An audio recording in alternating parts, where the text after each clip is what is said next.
I really want some chocolate cake, but I'm stuck in bed feeling awful. Suddenly, my mother-in-law Grace starts yelling at me to get her a cake right now. I couldn't take it anymore and snapped at her. I told her to get her own cake because I only have a month left to live. My name is Olivia, and I'm 28 years old. I met my husband David through a friend, and we got married after dating for 3 years. We don't have kids yet, but we're enjoying our time together. David's family owns a small factory with about 30 workers. They're doing pretty well in their area. The company was started by David's late dad and has grown thanks to everyone's hard work. Now David's sister, Sophia, is in charge of the company. She's not married, but she's really good at running the business. David thinks she got her skills from mom because they both have great communication abilities. Sophia is really nice and easy to talk to, even when we first met. Sophia, my sister-in-law, greeted me warmly, calling me cute and expressing her happiness to have me as a sister. As someone who only had brothers, it felt nice to gain a sister. However, despite this pleasant start, there's a problem with my mother-in-law. Our company has coffee breaks at 10 o'clock a.m. and 3 o'clock p.m. Times I dread. Here's why. Whenever I'm asked to get mom's coffee, it instantly ruins my mood. Our family home is next to the factory, and after my father-in-law passed away, my mother-in-law chose to retire and stay home. She seems to look forward to these coffee breaks, always saying, "I've been waiting for you, Olivia." I wanted to talk to Sophia once, but she gave me a disappointed look. Naturally, she wasn't in a good mood, and before leaving with a forced smile, she said, "Hey, I have something to say to you. So sit here." And then she complains to me until the break is over. She often comments about why we haven't had kids yet, saying it's not something we can control. If I stay quiet, she gets even more irritated. Why such a gloomy face? I wonder why David chose someone like you. Plus, even your parents, who knows how long you'll live. The sooner the better, she said that with a sigh. Hearing her talk like that, especially about my parents, really hurts. And there's a reason for that. When David and I decided to get married and met his family, this happened. What, you don't have parents? My mother-in-law looked shocked when I told her. It's not like I never had parents. My mom passed away from cancer when I was 10, and my dad died of a heart attack when I was 20. My memories of my mom are fuzzy, but my dad raised my brother and me all by himself. I deeply regret that he passed away before I could repay his kindness. When people hear about my situation, they usually look at me with pity and say, "You must have had a hard time." But my mother-in-law reacted differently. "So you might not live long either, huh?" She actually said that while I was stunned by her response. It was so rude and insensitive.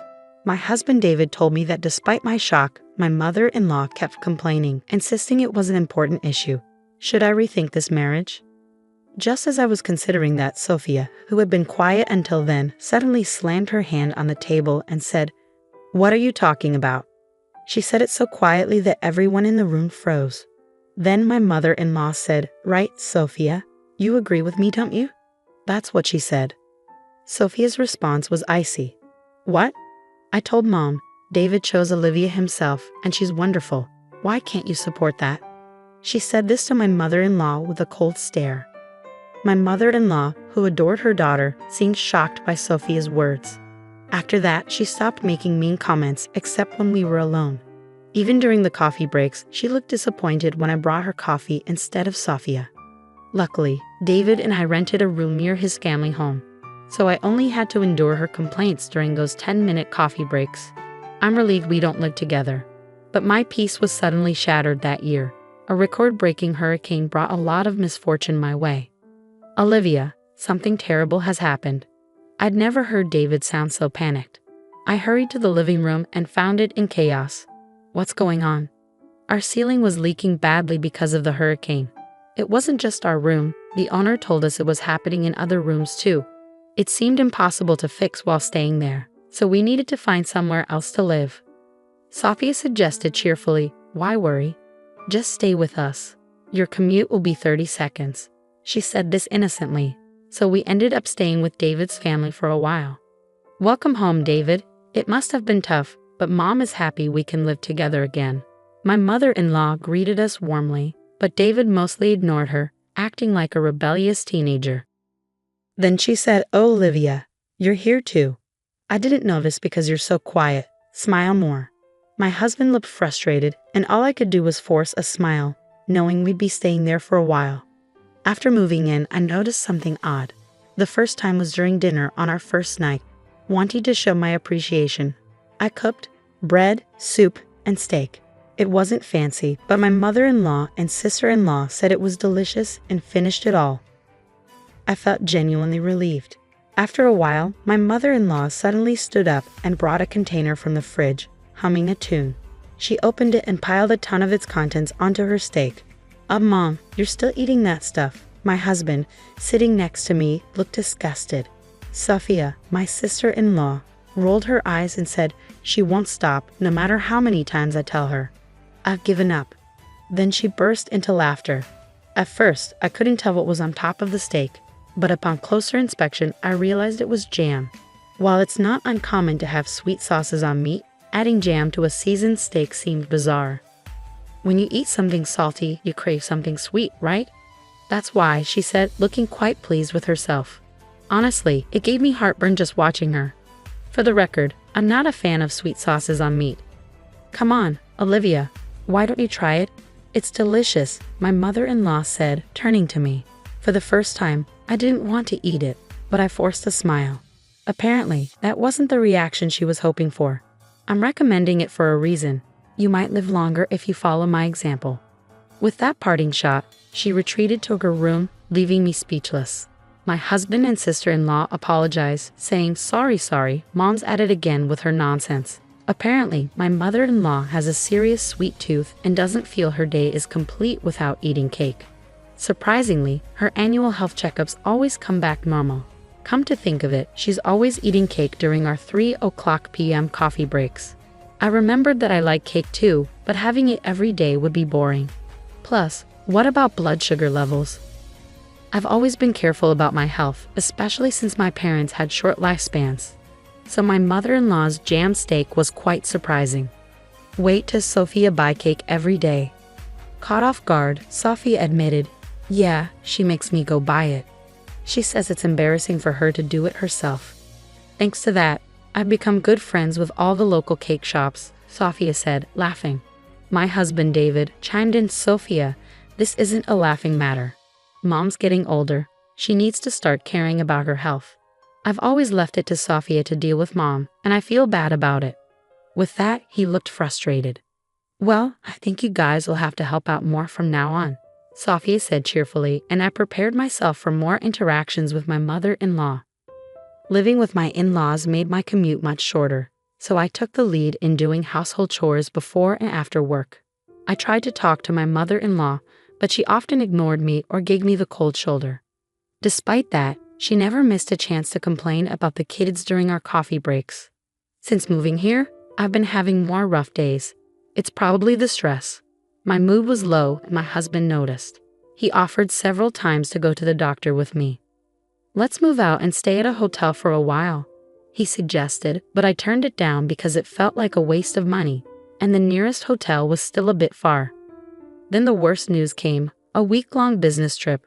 I was stunned when my husband told me. The reason for my dread? Sophia, my sister-in-law, would also be going, meaning I'd be alone with my mother-in-law. Yeah, I said it. My husband offered to take me with him, but I thought, it's just a week. I hope I can manage, especially since I still wasn't feeling well. On the day they left, Sophia sent me a mother-in-law survival guide to my phone. "If anything happens, just give her cake and you'll be fine." I couldn't help but laugh. The guide included local cake shops and my mother-in-law's favorite cakes from each. For someone like me who was gearing up for a tough week, this information was a lifesaver. In a week, our home renovations would be done, and we could move back. I thought optimistically, I could handle this, but that hope faded on the first night. When I returned from work, my mother-in-law was blocking the entrance. "You know why I'm angry, don't you?" she snapped. "No, I don't. I'm not psychic," I replied, losing patience. "You missed both the 10:00 a.m. and 3:00 p.m. coffee breaks today." Her words caught me off guard. Indeed, with my husband and Sophia away and end-of-month tasks piling up, I'd completely forgotten about my mother-in-law's coffee breaks, and I never had a coffee break myself. I thought she'd understand since she used to work, but she yelled at me the moment we were alone. "You start this harassment, you wicked woman," she said with an angry look. I felt a huge disconnect. Why was I being yelled at like this? Did I deserve to be called wicked? Suppressing my anger, I thought, it's just a few more days, and said, "I did buy cake during my lunch break. It's in the office fridge. Sorry I didn't bring it here." Her face instantly changed from angry to smiling. "Let's forget about today. Don't forget tomorrow, okay?" she said cheerfully and went back to her room. From then on, I made sure never to forget the coffee breaks, knowing how much trouble it would cause if I upset my mother-in-law. On the day my husband and Sophia were supposed to return, I felt incredibly stressed. I was hit with nausea, headaches, and a loss of appetite. I took the day off and went to the hospital. "It's pretty serious. Can your family come right away?" I couldn't stop crying at the doctor's words. I was told I have cancer and at most 6 months, maybe even just 1 month, to live. I returned home, my face stained with tears, my body trembling, and collapsed onto the bed. The door burst open. "What are you doing, skipping work? Sophie and David are working hard, and you're slacking off?" Her yelling worsened my headache. I didn't have the energy to respond, so I just said, "I'm not feeling well," and closed my eyes. Mother-in-law didn't seem to care. She didn't want to leave the room and kept complaining to me. She said things like, "That's why you can't have kids, and who knows if you'll live long." I just stayed silent, pretending to be asleep. Then suddenly, she asked about today's coffee break. Is she really this insensitive? I thought, opening my eyes to see her standing over me. "Grace, I'm sorry. I'm not feeling well enough to go shopping today. Could you please?" She cut me off. "I don't care. I want chocolate cake now. Go buy it. You're probably faking it," she screamed at me louder than ever. My frustration exploded at the woman in front of me, who was acting selfishly like a child. "Shut up. Listen to me. I have 1 month to live. Go buy your own damn cake, you idiot." My words seemed to shock my mother-in-law, who stared at me wide-eyed. Then, from behind her, "Mom, what are you doing? And Olivia, what do you mean by 1 more month?" My husband, looking pale, and my sister-in-law, equally concerned, were standing there. "Oh, weren't you supposed to come back tomorrow?" Ignoring the visibly shaken mother-in-law, my husband came to my side. I felt so relieved by his action that I burst into tears. "I can't take it anymore. The doctor says it might be cancer, and I'm not feeling well, but you keep nagging me to go buy cake. Enough is enough. Stop bothering me about the kids too.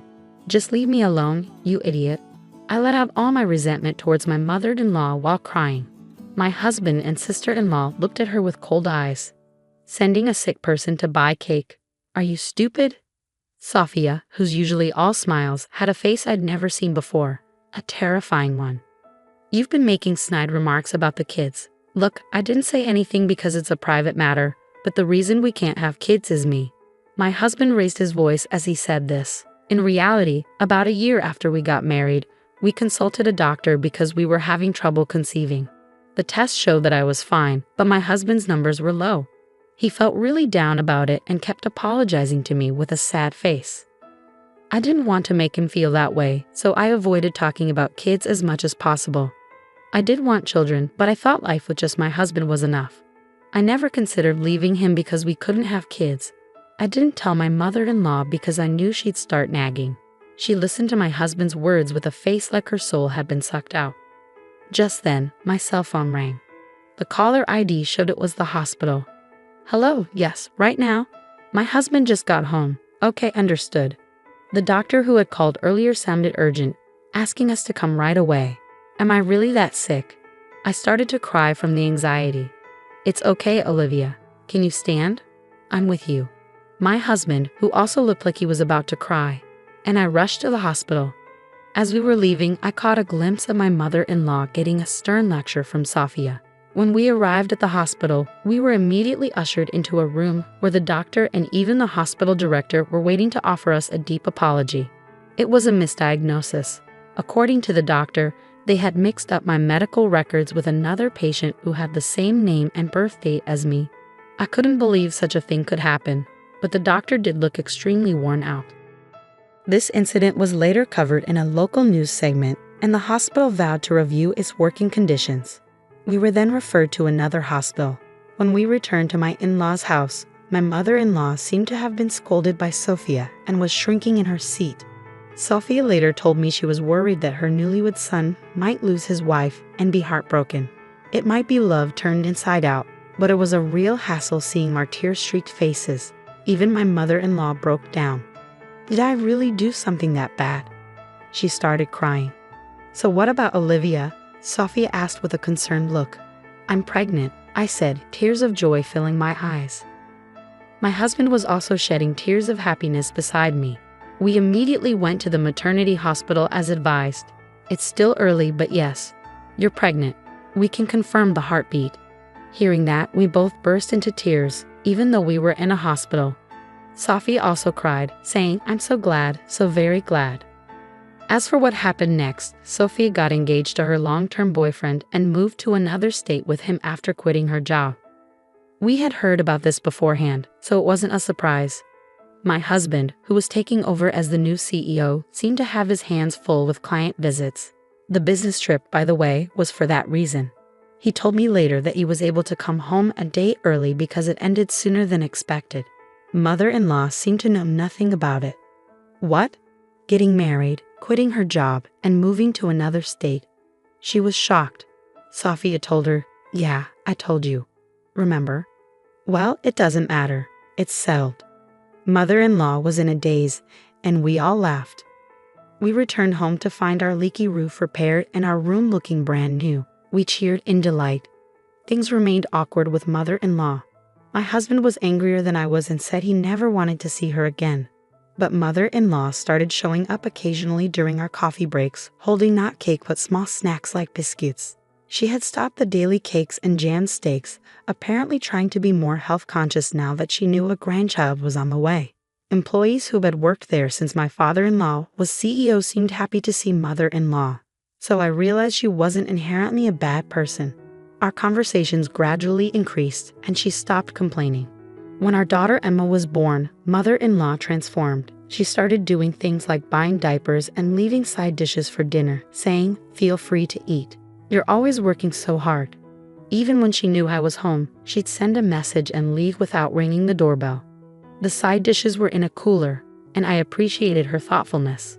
I felt I could get along with this version of mother-in-law. What really convinced me was when Emma was born. Mother-in-law took my hand and said, thank you, Olivia. Really, thank you. Seeing her tears, I knew she was sincere. Sophia also seems to be doing well and recently announced her pregnancy. It seems like it won't be long before we all gather at the in-laws' house for a friendly meal.